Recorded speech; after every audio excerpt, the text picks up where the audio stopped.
9:05, so I'm going to go ahead and get us started. Others may join us as we proceed. But my name is Jenna Webb. I serve as the One Georgia Authority Director at DCA. And we're here today to talk to you about the new Georgia Rural Workforce Housing Initiative. And I'm going to allow Samantha, one of my colleagues, to introduce herself and tell you what her role is.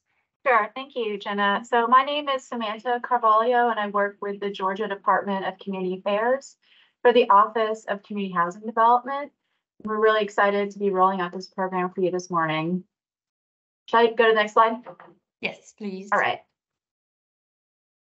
So to give you a little background about what we're here to talk about today, just this past year in the governor's State of the State address, Governor Brian Kemp said, as we grow business opportunities across the state, affordable housing for our workforce will continue to be a growing need.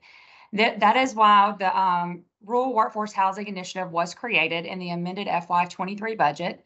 It was proposed in January and passed and signed into law in April, and we are now ready to roll out this program. So it's been a very fast-moving program for us. We're really excited to be partnering with our housing side of the team here at DCA to roll out this program. We have $35.7 million that we're ready to spread across the state of Georgia so that we can address these workforce housing needs all across the state. Get the next slide, Sam. Yeah, let me just add one more thing to that, just to lay some context to the housing demand that we have in the state right now. As all of you probably know, housing has gotten really expensive. And the reason for that is because we have not been keeping up. The industry has not been keeping up with the demand, right? So Georgia's been growing. Before the 2008 housing crisis, we were pacing around the same amount of housing being built for the number of people coming to the state. And then after that, the economy, the housing construction industry really fell off a cliff, and we've been slowly trying to make up those gains. But we're missing about 118,000 homes that we need for the number of people we have, and that is certainly something I'm sure you're seeing in Region 12. So this is a way to sort of try to fill in some of those gaps and try to see if we can invest some state funding into trying to build some housing for folks so that we can start making up some of that gap that we have. So as I mentioned, in the FY23 amended budget, One Georgia Authority was given $35.7 million to address this housing need across the state of Georgia. So the way that we have decided to administer these funds through the authority is the One Georgia Authority will retain $25.7 million of that to be given out in grants.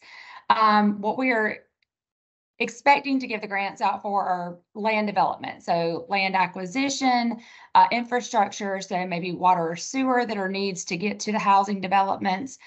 You may need wastewater treatment. There may be a stormwater issue. Anything to do with the infrastructure space is where we're looking to give grants for the $25.7 million through the authority. We are partnering with our DCA HFDD office to give them $10 million to work on the construction financing piece. That will be done in the form of a loan. The activity for that will be starter homes, and there will be a community application with a lender and a builder piece to that. The recipient for the infrastructure grants will have to be a city, county, or a development authority. You can apply for both. We'll get a little bit later into the slides, we'll tell you the process of how that's going to work. That's been a lot of questions that I've been receiving from various communities across the state. So we'll go into that into detail, but you can apply for both or you can apply for just one. So Samantha, do you want to add anything to that? No, nothing to add. We have some details about this in the next slides. So the One Georgia Authority was created to sort of bridge the economic gap across the state.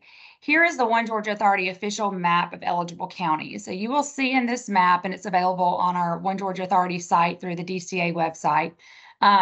But the dark green counties are eligible counties. The lighter green counties are conditionally eligible. And all it means, there's no difference in being conditionally eligible or eligible except for your population numbers.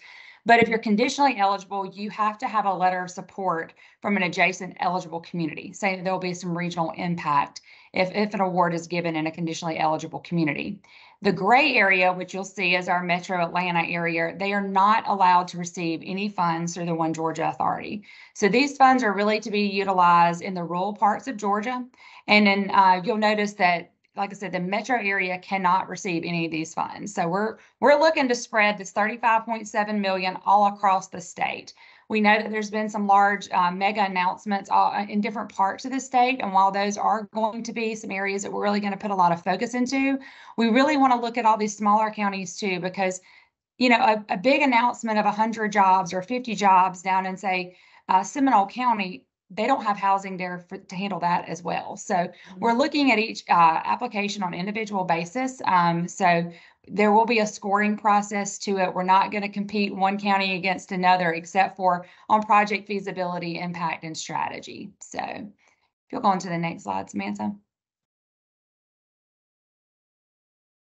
So the funding requirements, as I mentioned earlier, on the infrastructure grants piece, we have $25.7 million we are looking to spend. And the limit that you can ask for this is $2.5 million for an infrastructure grant. There's no match that's required, but we will be looking at leverage resources, and that will improve your application competitiveness. Every time we take any type of application to our One Georgia Authority Board, the first question is, what's the local skin in the game? Okay, so we understand that not every county can do the exact same match, because some counties are going to be able to handle the financial piece of it a little bit better than others. So we look at that on a scoring process, but we do need to see some local skin in the game. There is no set formula for what that skin in the game needs to be. But if you have questions directly about that, you can always reach out to me and I'll provide you feedback for that. But like I said, the maximum award that we will give for infrastructure grants will be $2.5 million. This is just for the Rural Workforce Housing Initiative. I know this program runs underneath our equity program, but our traditional equity limit will still be the $500,000 for capacity building for industrial development and recruitment. But for the housing piece, the limit will be $2.5 million. We will not be receiving or accepting applications for less than $250,000. So you need to be somewhere between 250 to 2.5 million in infrastructure grants. And I'll ask Samantha to talk to you a little bit about the housing loans piece of that. Sure. Yeah. So we know that those grants for land development can get you pretty far. It's actually something that a lot of people we've talked to are very excited about having that. It definitely eliminates some barriers to construction, and it also allows for you to secure the land that you want to build the housing on and make some local plans about how that's going to look and maybe the layout of the neighborhood or whatever you're building. But we also know that financing the construction side is also really important. So we're providing $10 million in loans. The maximum loan amount we'll do is $1 million. So hopefully we'll get 10 good applications in to put out that 10 million and get it paid back, and then we can refund the loan pool. And some other slides we'll talk about the application process, but we're only going to finance 40%, and we'll do it in very low interest. So we're expecting to do most of our loans at 0% interest. So what we're looking for is communities that can find those builders who can build the property, who can secure the other 60% of financing, whether it's their own equity or if it's another local lender. So talk to your local lenders about partnering up. We have talked to a few around the state just to feel out this program, and they're excited about it because we're minimizing their risk by providing that 40% on top. So so we're looking to finance these. We're not making some specific goals about the kind of housing to build. It could be single family detached, it could be duplexes, whatever makes sense for your community. But we are talking about for sale housing and not rental housing. And I think I might be getting ahead of a few slides here, but keep in mind that the $1 million loan is for building home buyer housing.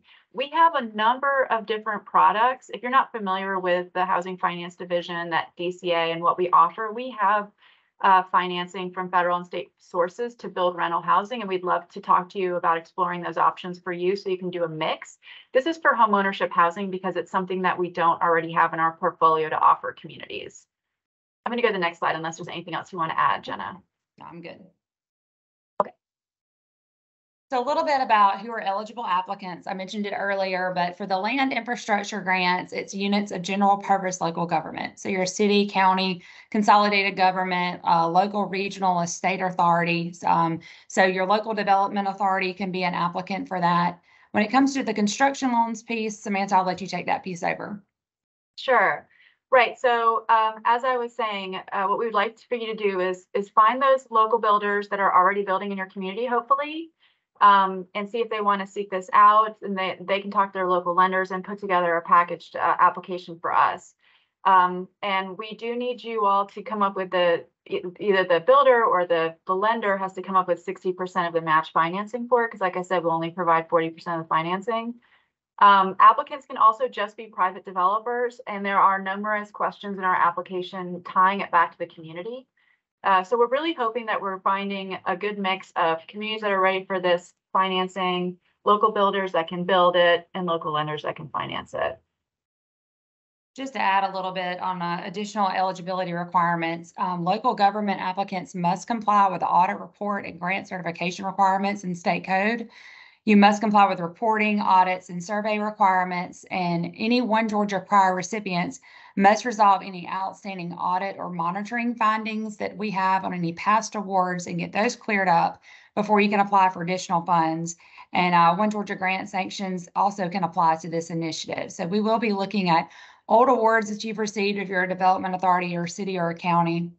Make sure you're up to date on everything before we allow an additional award to be made to a local government or a authority. And please, please, please make sure you're up to date on all your reporting. Unless you're up to date on your reporting, turning in all your audits, your survey requirements, we are not allowed to extend grant awards to your community until you're up to date on those reporting. So that's the first thing. Make sure you're compliant on all things in the state code. So you can go on, Smith. And I think it goes without saying that on the construction loan financing part too, we'll be looking at who we're lending it to. And of course, we wouldn't lend to a builder who's on our debarment list or something like that too. So yeah, keep that in mind. So eligible activities. So this initiative is going to provide flexible funding to support the following objectives, and that's to develop affordable for-sale single-family housing with sale prices between $125,000 to $290,000. The development of single or multifamily rental housing with a per-unit cost of between $125,000 to $290,000 for 2 or more bedroom units with affordable rents for at least 10 years. The affordability definition here is 100% of the area median income with no more than 30% income spent on housing. The rural workforce housing funding may be layered with other public funds, but it is not intended to provide gap financing for developments that are already financed. And the developments must comply with state environmental and historic preservation requirements. Let me add to that. So as you can see here, we want you to be looking at how you're going to do, if it's all going to be rental, great. Maybe you won't apply for the construction lending that we're offering for single family construction. We have some financing, like I mentioned earlier, to help with the rental. So you talk to us about that. It's really important for you all to decide what are the goals for you all, what kind of workforce housing needs do you have? And let's see how we can meet that and be flexible. Flexibility here is key. This is a brand new program, and this is a state-funded program. This is not following federal guidance. This is our opportunity to build a product out that works for you. So we could really appreciate some feedback from you all as we're doing this to see maybe if you come up with a great plan and we want to hear it. And if you are curious about whether your plan doesn't meet our specific definitions, keep in mind it is really flexible. So we'll probably be able to work with you on it. Also, I wanted to point out this affordability definition. If you are familiar with the kind of financing we provide at DCA, often it's tied to income. So you're looking at either a renter or a home buyer who's coming in under a certain income.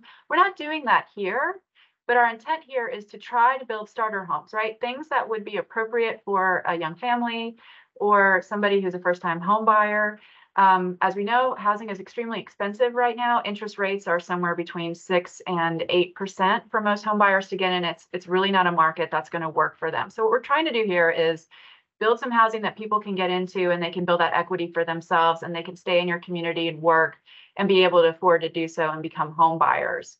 Also, I should say too that as far as layering goes, last year we had a number of tax credit rental housing developments that we had green lighted to go forward and build, but they ended up with gaps in their financing because costs had gone up. So if you're experiencing that kind of thing in your community and you had budgeted for a project and then it's gone over, we were able to find some solutions for people last year, and we will work with you all too. So please reach out, because we might have some other financing we can layer. It may not be the best financing because it might be federal with a lot of restrictions on it, but we're going to try to make things work because, as I said at the very beginning, we're just really trying to make up the gap on the housing supply that we have. And it's going to take making our money work as hard as we can for it and being very deliberate about it so that people can live and work in the towns where they live and work. So as I mentioned earlier, we'll talk a little bit about the application procedure. For going through this, I've had several questions that get emailed to me pretty much on a daily basis since we've launched the NOFA for this program, asking us, do you have to do 2 pre-applications or just 1? And what's the process of applying? So we'll go through that process for you right now. So what you will do is there's 1 initial project assessment. So for both either construction financing or the infrastructure, or if you're just looking at one, you will submit the same initial project assessment that is available on our website. Later on, I'll add a link in the chat where you can go find that information. But you'll complete that initial project assessment. And what we will do is my team, along with Samantha's team, we will get together. We will review those initial project assessments to satisfy the baseline of eligibility requirements to determine, okay, are you up to date on all your reporting? Is this going to be going down the infrastructure side? Is it going down construction loan side? Or is it both? So we'll do a little internal review of that and provide feedback to our communities. So we will also do a site visit on most of the projects that are being submitted for application. We'll provide technical assistance and explain to you the required application documents. So after we receive that initial project assessment review, we will follow up with you. And if you're looking for an infrastructure grant, we will provide you the application link for that, where you can then submit a full application. We will score it, take it to our One Georgia Authority board, and then you will receive either approval or denial for that application.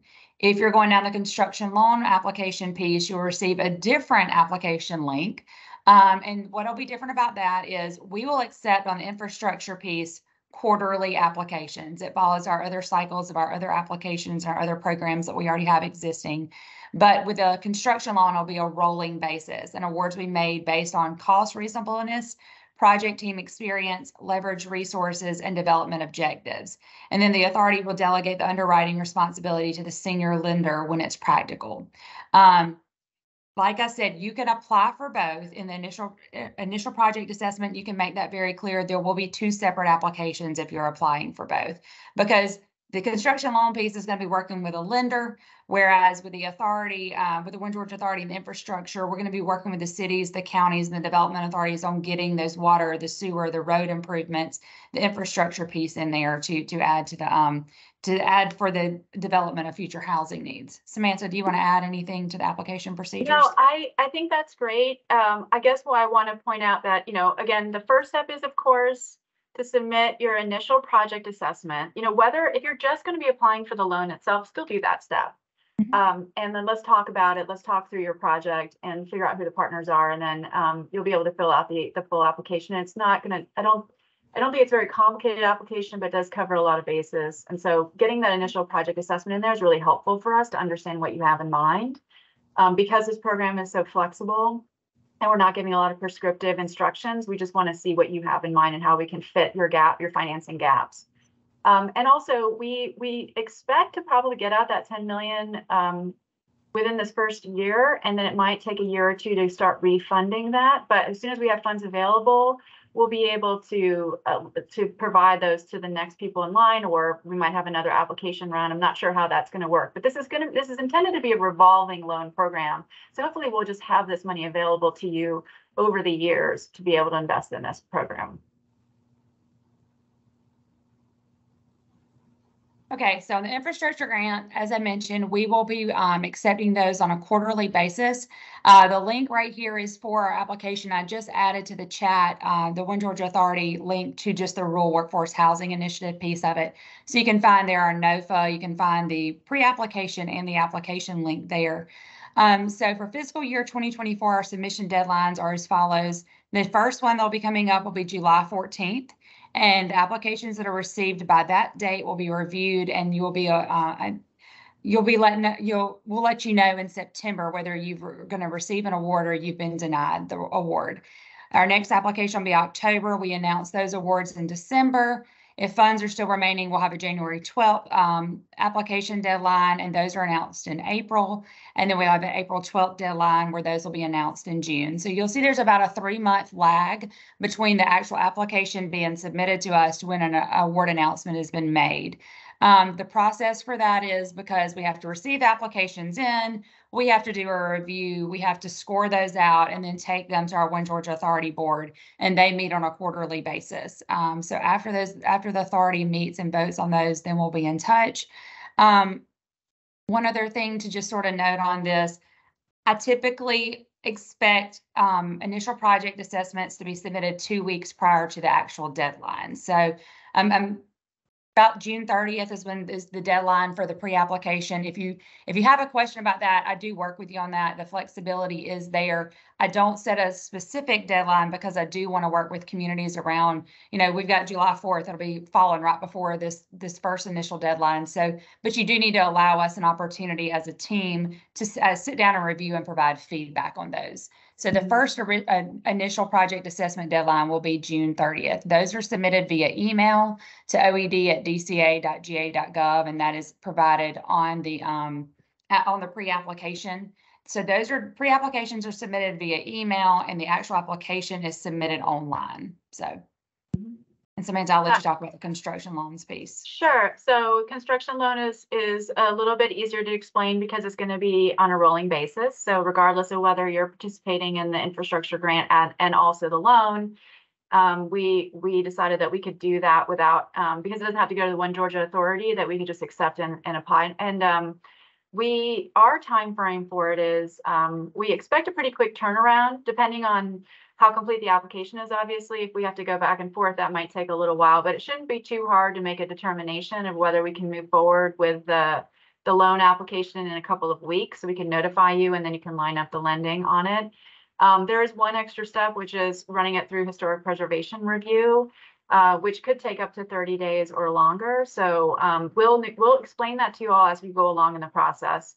And then the completion time frame, we say 2 years from award, and that's because what we don't want to have happen is to do all the infrastructure and have it just sit there, right? I mean, the purpose of this is to get as much housing out as possible. So we're looking for projects that not only meet the infrastructure requirements, but then also have a plan to start building immediately.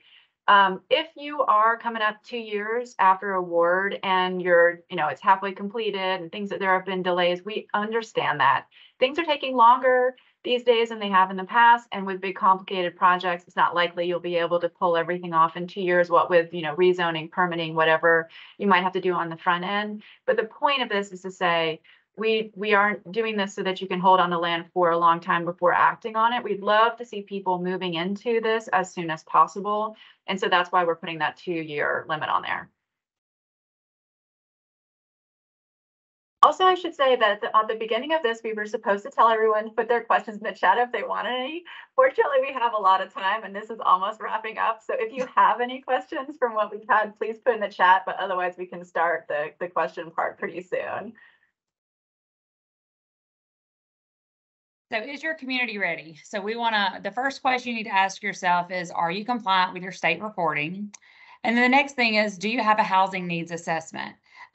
Samantha's added a couple of things right here of resources to consider for a housing market study guide.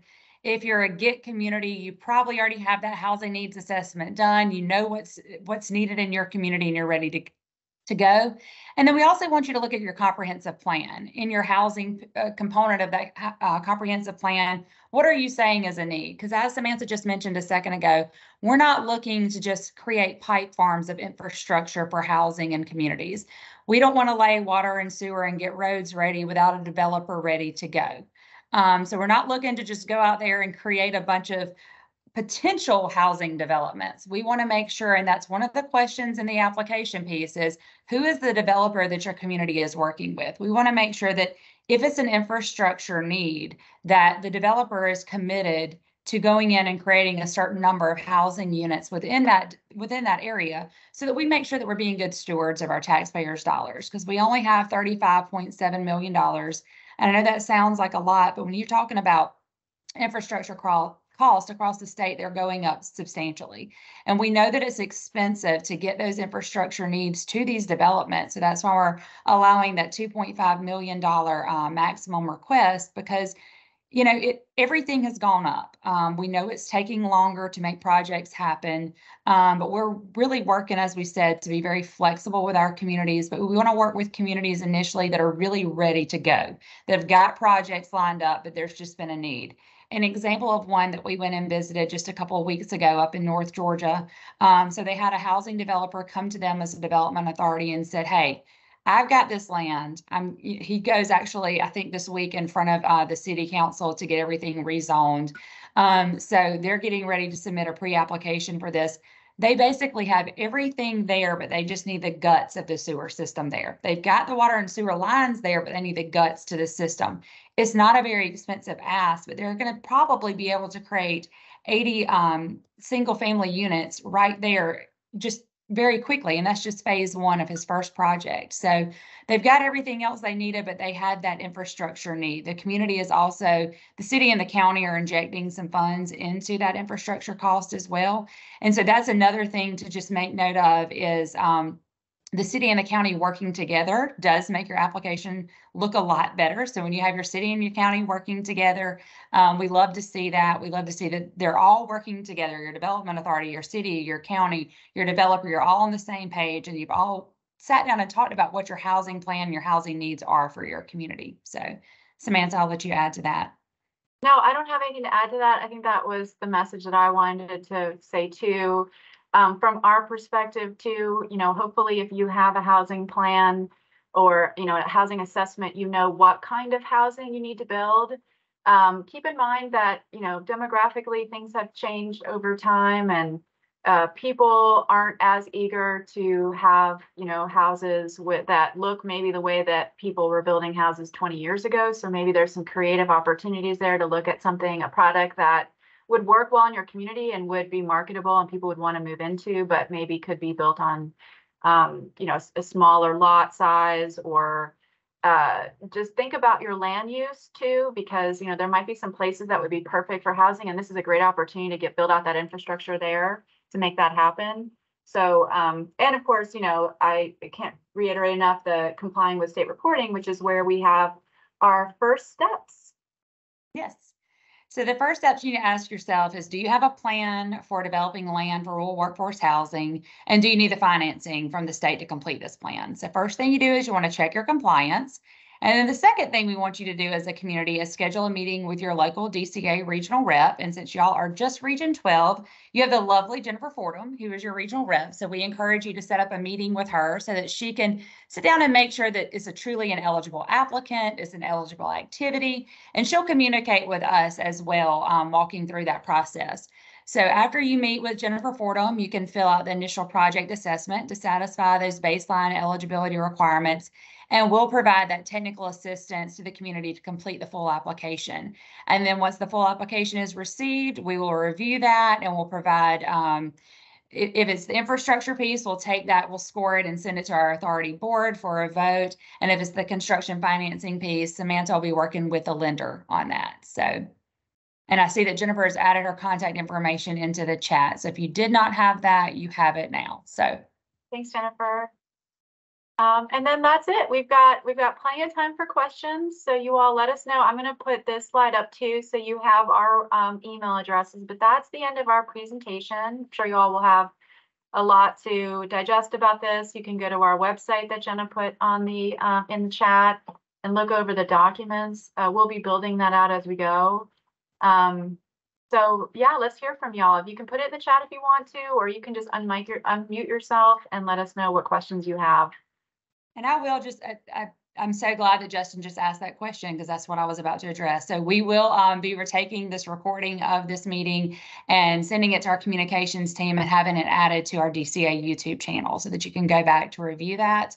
After we finish the meeting today, Samantha will follow up with an email to each one of you to answer some questions on a survey for us so that we can determine if your community is ready. And she will also be providing the slides from the presentation today so that you can share those with individuals who may not have been able to join us today. So yeah, that's right. You'll get an email later today with the slide deck and a really short survey. Just kind of it's questions like, is this something you're interested in? If so, let us know, because we'd like to get an idea of who we'll be working with.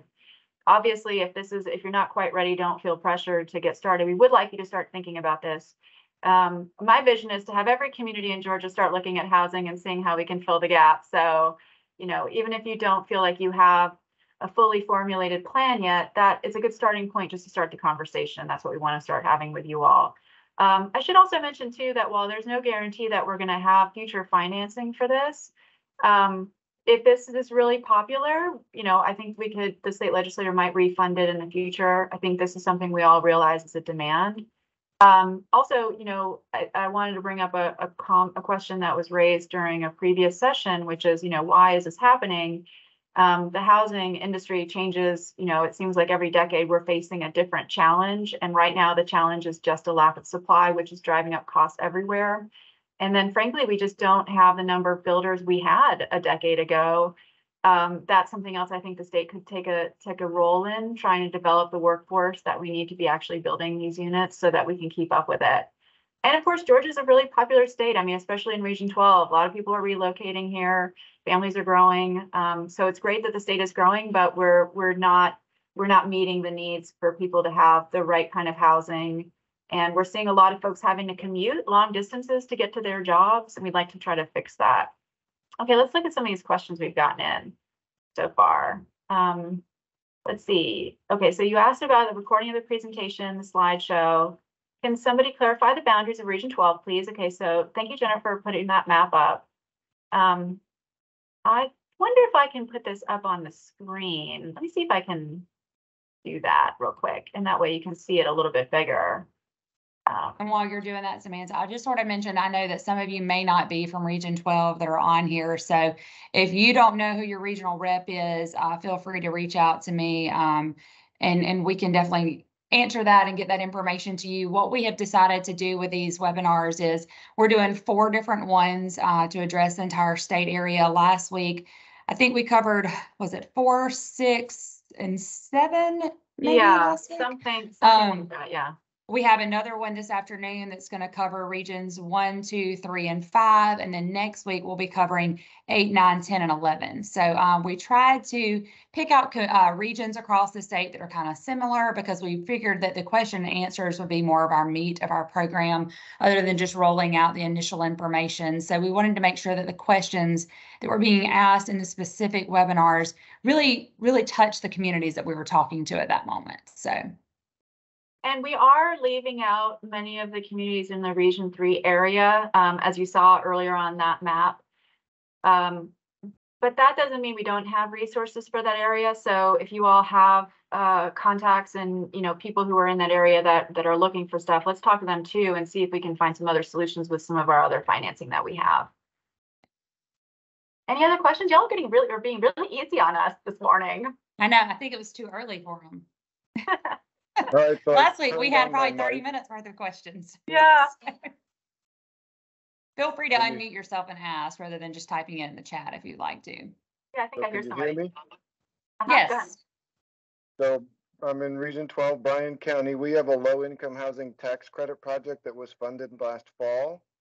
So it is rental units, it's not purchase units, and we're building a senior center on the first floor as part of that project. And they have experienced the gap financing that you're talking about.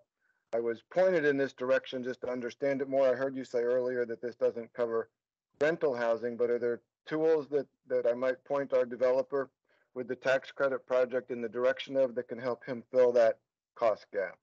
Yeah, 100%. So they should get in touch with me. Unless they already have their contacts here at our office. My office also manages a low-income housing tax credit program for the state. And we were able to fill some gaps with tax credits projects that we had funded over the last couple of years with federal financing. This year we do have similar products. We have some state funding and some money from the Treasury that were left over from some of the COVID relief money that is eligible for us to invest in rental housing. So have them call me. Let me put my email, and everything. I don't have the phone number on there, but oops. So, here's the email address. Certainly you're going to get an email from me soon this afternoon with that survey link and this presentation slide. So just point them in our direction. Let's see how we can help them with that. Because what we don't want is to have them do all that work to try to put the housing in and then not be able to get started because of cost overruns. Can't promise that we'll be able to solve that problem for everyone. And it certainly means that the per unit investment we're doing for each house is more expensive than we would like, but it's just the reality of the industry right now. And so we're just going to try to preserve those projects as we can. So if there's a way we can fill that gap, we'll try to meet it. Okay, and then I'll just ask my second question. Our project is in Bryan County. The mega site was sited here. Hyundai's building like crazy.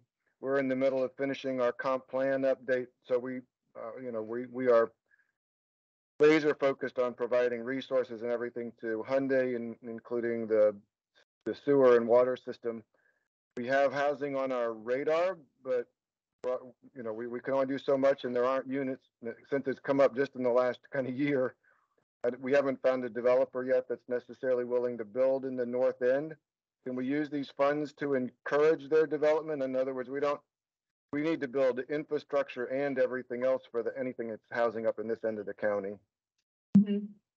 Well, I think that this is what we're trying to meet with this. Would you say, Jenna? This is the kind of thing, if there's a way we can fill those gaps and try to incentivize development by what we're trying to do with the construction lending is just make the capital very cheap and easy to access. Mm-hmm. I shouldn't say easy because we are the government, but trying to figure out a way that, like, if that's going to be the barrier, there is that they just need a 0% interest loan on $1 million to build 10 to 20 houses or something, and that's what's going to make it work. That's why we want to invest the money here. Obviously we don't want to be spending money on something that somebody else could come up with the solution on their own. The purpose of this is to try to find those projects that without this financing wouldn't work, right?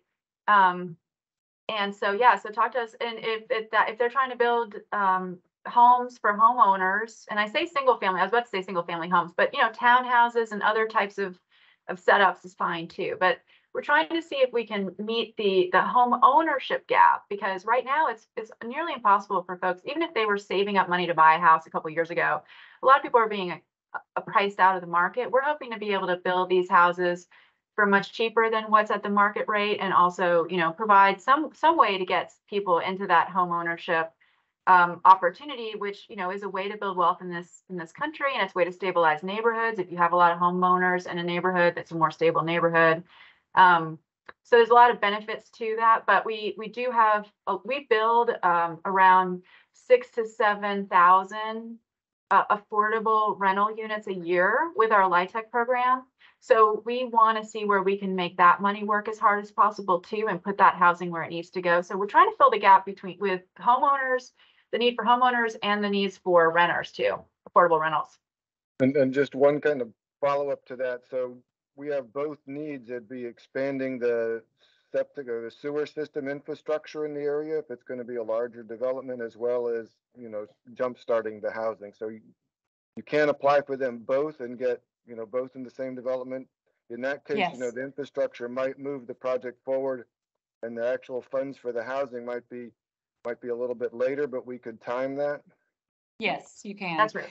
And just something to add to that. So the link that I posted in the chat earlier, I encourage you to go there and look at the application, the pre-application, because we do want to know who the developer is that you're working with. As we said, we're not looking to just put a lot of pipe farms out there and be prepared for a developer. We want you to make sure that you've got a developer who's willing to work with the community already, so that we can get these funds out as quickly as possible, because we want to help the governor make a case for the needs for additional funds in future rounds, right? And future budgets. So we don't want this to be a one and done kind of program. We want to be able to get this money out as quickly as possible, so that he can go to the legislature again in January and say, listen, we gave them 35.7 and they've spent it all. So we got to give them some more, because there's still need across the state of Georgia. So we're trying to to get that money out as quick as possible. But also what I want to mention on that website, you can download our scoring summary is on there as well, our scoring sheet. So you can see how we're going to score these projects. So looking at how many, what kind of capacity you're creating for the number of units for the infrastructure, we're going to be looking at that. So making sure that we do have that developer in hand is going to be key to scoring well to be recommended to the board for approval. Does that answer your questions, Eric?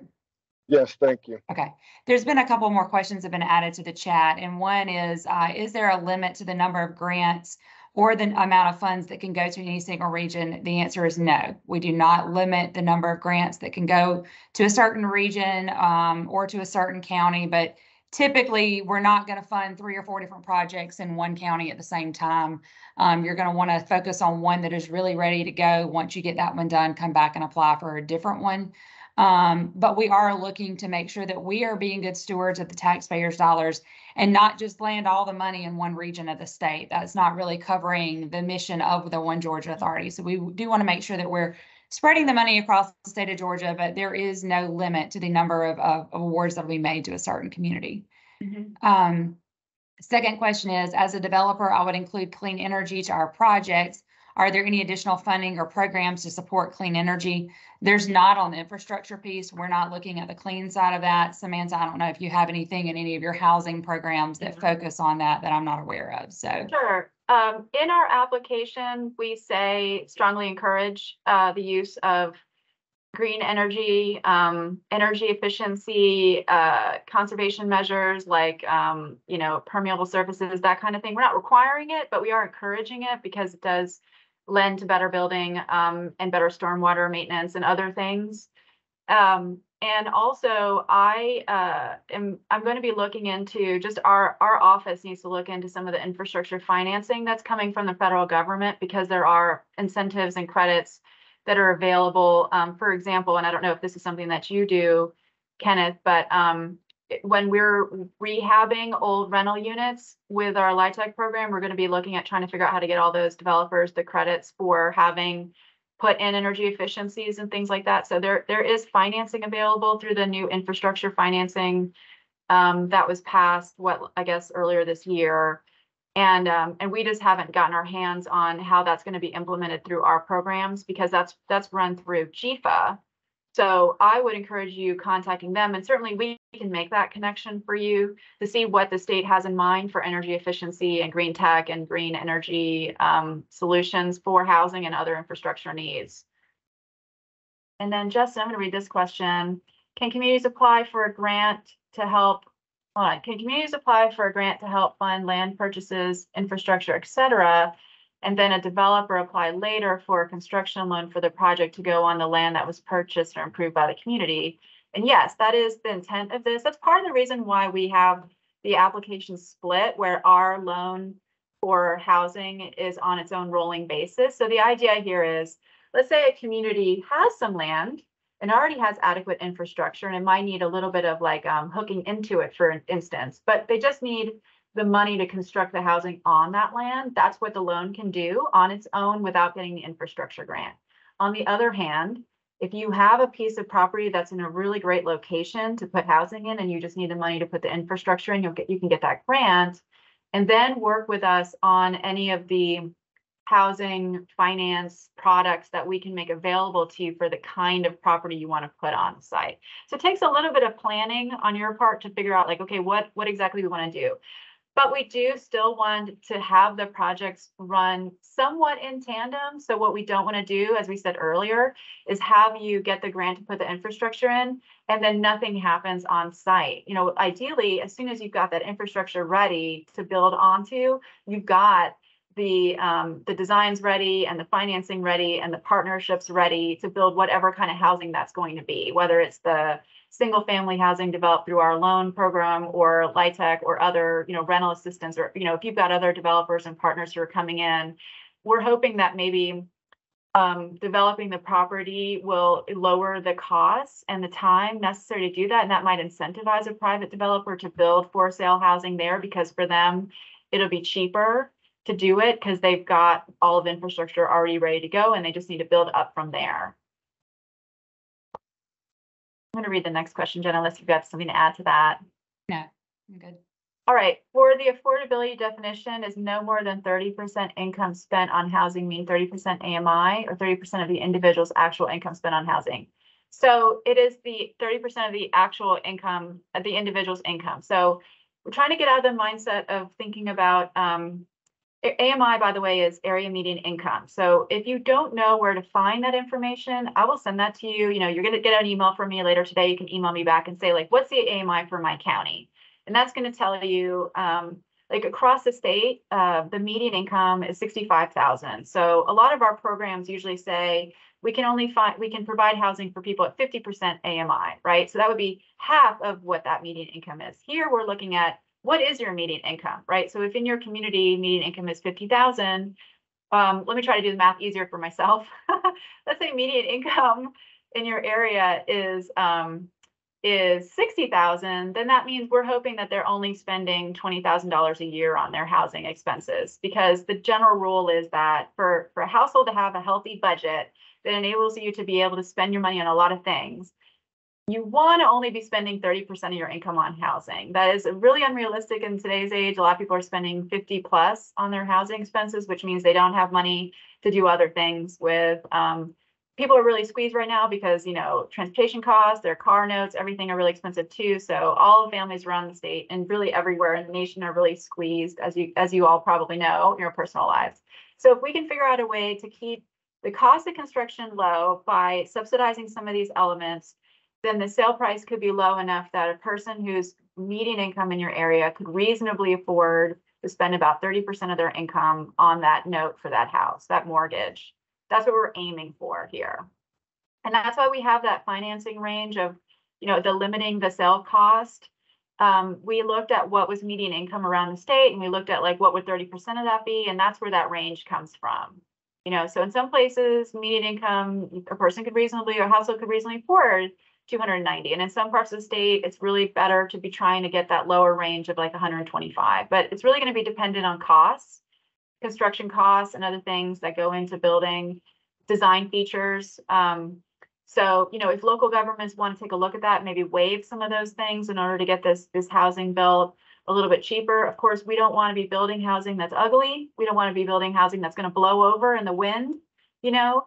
So we're trying to find solutions where we can maybe just try to build that housing affordably so we can get as many home buyers in as possible so that those people can be successful and build that equity for their homes, for their households. Okay, so Patrick says, so 30% threshold solely for the for sale part of this. Yes, that's for the for sale part of it. We also have, I'm going to go back to the slide actually, where we talk about affordability, just to kind of get this back on your radar here. This is where we say the limit here. So we're talking right now about this affordability definition. For the single family homes, we're looking at sale prices, hopefully of around here, which kind of gives you an idea of your construction cost too. We will provide financing for the profit margin for the developers. We're hoping that though that they can build and sell around this amount. And then for the rental housing, same sort of thing per unit cost. But what we want to try to do is enter into agreements, and you know, it could be all types of ways to do this, where you're keeping the rents affordable for 10 years. And there's also another thing too in our application for the single family side is to tell us your plan for how you're going to sell this to buyers who are going to use the house as their primary residence, and discourage building this houses that's just going to go back into the investment pool to be rented out as unaffordable housing, right? Because that's certainly something we want to prevent. We want to be building and subsidizing all this just so that it can be unaffordable housing that's profits for somebody else. Okay, so then, so Patrick, I don't know if that really answered your question. For the rental housing, if you're going to be investing, or if you're going to be planning on using some of our other financing for rental housing through the low income housing tax credit and some other programs we have, there are numerous different AMI thresholds for that. We have one program that will fully fund the units, and the loans don't have to be repaid, but it requires that the tenancy is people who are 30% or lower. So, you know, there's a lot of different products we can do there. And our aim here is to just if your community is growing, let's say your community is growing, 5%, 10% every year, you should be building 5 or 10% housing that meets the incomes for the most affluent people with all the amenities that they want, all the way down to the folks who are working in the lowest income jobs in your community, right? We have products to support those people in that lower income range. And we also have now this product for people in that middle income range. And you all are on your own for the wealthy housing, but hopefully you're building enough of that too for the executives and other people who are moving in with these new companies. Okay, so Chris, I'm going to read this question. The scoring summary includes demographic need factors for percent of people in poverty based on the county. Can this be adjusted for demographics within a city? No, so we look yeah. at that on a county basis. Yeah. So yeah, we don't adjust that for the city. Yeah, that's something that comes up a lot, especially in rural areas. It's difficult to do the income evaluation for an area where the census is picking up everybody in the town. So it's like sort of washing out the demographics, even though you might have some neighborhoods where you have, obviously this is how it is everywhere. You might have some low income people living in this neighborhood, some wealthy people living in this neighborhood, and then the census just pulls them all in one pool and just does the median income off of that. So there's always a little bit of nuance that goes into it. But this isn't an income driven program. This is an inventory driven program. We're just trying to build as much as possible. So let's talk about that with how that fits in with your particular circumstances and see how we can make that work. I have that conversation a lot with some other programs we have where the demographics don't really actually match the reality in the area that you're working in. We have 5 more minutes. I'll just add one thing, Samantha. So as Samantha mentioned earlier, we are going to be building out our website with more information as we go along in this program. So I'm taking a copy of each one of the questions that are put in each chat every time. We will be creating an FAQ sheet that we will put up on our website once we're done with all these regional webinars, so that we are making sure that the questions are being answered all across the state. So we will continue to build that site out as we gather additional information and get through this first cycle, because it's, every time we work through something, that's the reason for the flexibility of the state program, is so that we can meet the needs of our communities in a very flexible manner. We are in the process of amending our current equity rules so that we can be more flexible with our scoring, with our accepting of applications and that information. So yeah. And I'll add to that. Let me pop up the thing here with our contact information. You'll get an email from me later. We'll get those survey results out to you, and we're curious to see what solutions you're coming up with too, so we can share it with folks. What I would like to ideally have at the end of this first round is a playbook of how communities have made this financing work really well for them, what other leverage resources people are able to come up with, what creative solutions they've had. I'd like to be able to tell the governor's office how much housing we've been able to build and exceed our expectation for what we think we can do with this program based on what you all are bringing to the table too. So it's an exciting opportunity to do something new and to meet the needs around the community. You all in Region 12 are definitely a focus of ours. As you can see, you're the only webinar we are doing just this one region. We hope that we can invest a lot of financing in your area and meet your demands. So do we have any other questions? Oh, okay. We've got one more. Thank you so much for putting this together. As a developer, we'd love to partner, collaborate with anyone.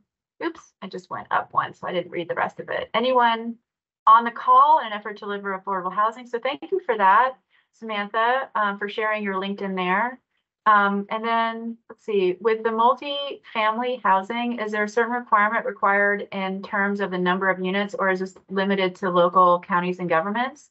I'll take this question. We're not putting any limits.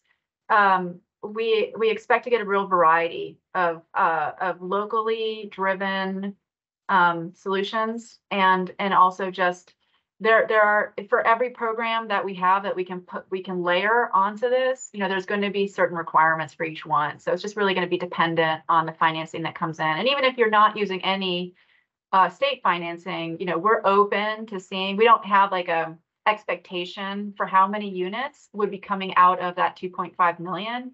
Obviously, when we're doing our scoring, we're going to be looking at that because we certainly don't want to invest all this money to really not have the outcome we're looking for, but we're not setting any guidelines. Jenna, did you want to add to that? No, you covered Yeah. it. Thank you.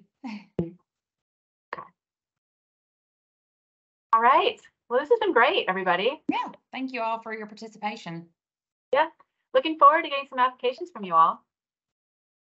So be looking for an email from Samantha later on this afternoon. And like she said, our contact information will be in there. So if you have any questions, feel free to reach out to either of us, and either one of us or one of our team members will respond to you with information. So Yep. And reach out to Jennifer, your regional rep. So, all right. Appreciate it, everybody. Thank you so much. Oh, there's one more question here. Is this for new projects only, or is it available for projects currently under construction?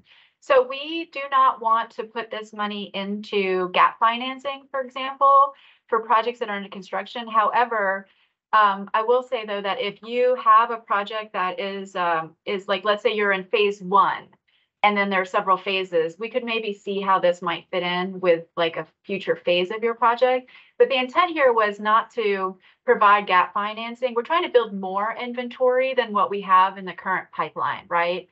So if you're struggling to finance what you already have in your pipeline, please get in touch with me and we'll see if we can find you another solution that might be a better fit for this with some of the other financing we have available. Because we don't want to be double counting the efforts we have already tried to put into building more housing by financing that housing with this money. We want this to go to the new housing if we can. But if there's some projects that might be failing and not be able to finish or not be able to get started, and we've already invested all this effort to try to get it going, we'd still like to try to save those projects if we need to.